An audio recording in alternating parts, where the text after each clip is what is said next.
जी बिल्कुल महकमा मौसमियात तरफ़ां इम्कानी सामूंडी तूफ़ान बदीन कराची ऐं ठठे जे साहिली इलाइक़नि सां टकराइजण वारो जेके अकथियूं हुयूं उहे ख़तमु थी वञण खां पोइ हाणे उन जेको इम्कानी सामूंडी तूफ़ान आहे उन जा असरात अचणु शुरू थी विया आहिनि। उहे असरात सख़्तु गर्मी हब्स ऐं लू जी शिकल में आहिनि।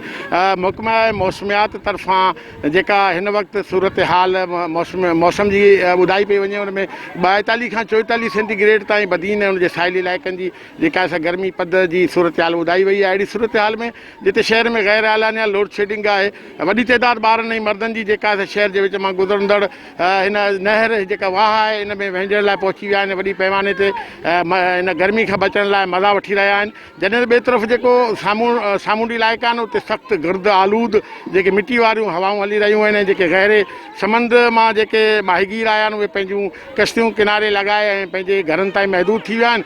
इंतिज़ामिया तरफ़ां इन सिलसिले में अञा ताईं अहिड़े कंहिं बि क़िस्म जो उन्हनि जो जेको आहे रोज़गार या पेट गुज़र लाइ कुझु कनि पियो पंहिंजे घरनि ताईं महदूद आहिनि।